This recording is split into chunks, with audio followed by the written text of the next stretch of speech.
Well, hang on in there. In our next section, Solomon gives us just a hint of the way out of this maze of meaningless that we've become lost in. But before he gives us a moment just to rekindle hope, there is one more area that he wants to expose meaninglessness in. And it's perhaps one of the most poignant sections for us because he wants to talk about our quest to find meaning in work. One of the refrains in the book of Ecclesiastes is that there's nothing new under the sun. And it's interesting, isn't it, that all these centuries later, we are still so prone to make the mistake of trying to find our significance in our work. In our culture, working to the point of exhaustion is a virtue. We pin our sense of value so easily to the fact that we work hard, whether it's work we're paid for or not. We work hard, we work long. When people ask us how we are, we'll often sum it up in a single word. We'll just say, yeah, I'm doing okay, but I'm so tired, right? Tired. And the subtext is, see how hard I work? See how important I am? I mean something. My contribution matters. My life makes a difference. There's an old joke about, no one lying on their deathbed and wishing that they'd spent more time at the office. And yet, so many of us live as if that was exactly what we will say on our deathbed. But now Solomon, who is lying on his deathbed, or at least who's getting too close to it for comfort, he's having to reevaluate his attitude to work that's characterized much of his life. And again, for him, he's thinking it's probably too late for me, but maybe we can learn from his mistakes. So can work provide the meaning, the sense of purpose that we crave in life? Can it answer our desire to be someone who matters? Now, deep down, I think that we think it might. Of course, we joke that we know better. We have lots of little lines that we use to deflect this, don't we? We go, well, even if you win the rat race, you're still a rat. And we laugh at the idea of people who spend their whole lives climbing up the ladder just to realize in the end that actually the ladder was leaning against the wrong wall. We sort of know up here that work can't provide the meaning that we crave, but I think we also in here keep hoping that in our case it might be different.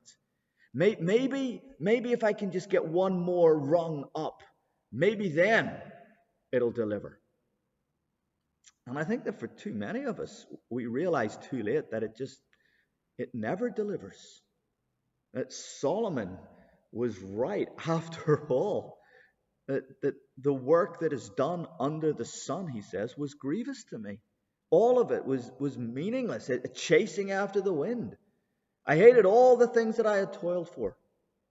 My heart began to despair over all the toilsome labor under the sun. What do people get for all the toil and the anxious striving for which they labor under the sun?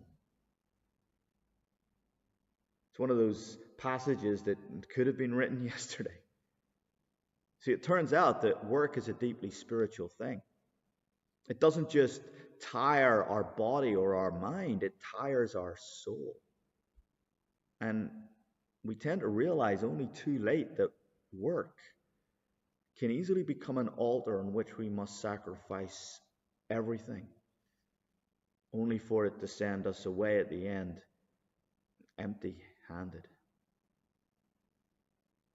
Now, we might try to grasp at one last straw of hope and meaning.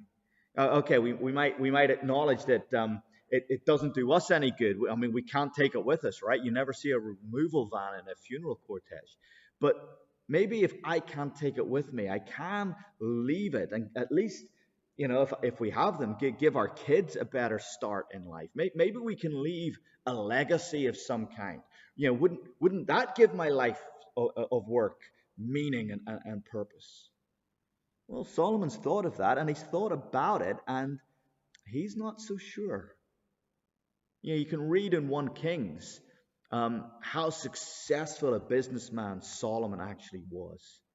You can read about what an immense kingdom he developed and oversaw. But now he's about to be taken from it all by death. And who's going to get all this? Who's going to benefit from it all? What will happen to his legacy? Will it be valued? Will it be cared for? Will it be wasted? Will it be squandered? Who knows, he asks, whether those I leave my life's work to will be wise or foolish. And it turns out, actually, Solomon was right to worry. His son, Rehoboam, within months, had managed to lose over 80% of Solomon's kingdom and plunged what was left into this sort of downward spiral of war and economic depression and loss of influence on a world stage, cultural breakdown, spiritual, moral, ethical confusion. Within 5 years, the glory of Solomon's kingdom was already a fading memory. Many a self-made business tycoon has worried about the dangers of passing on their fortune to children who will never appreciate the value of what they've never had to work for. They've worried that all they have worked to build will be squandered when they're gone. And that even if it is left to someone wise, it'll be lost in the end. Perhaps it's all captured in a famous work by a 19th century poet called Percy Shelley. It tells of a traveler happening upon the ruined remains of a great statue in the midst of a desert. And on the pedestal of this ruined statue, these words appear: "My name is Ozymandias, King of Kings. Look on my works, ye mighty, and despair." Shelley goes on: "Nothing beside remains.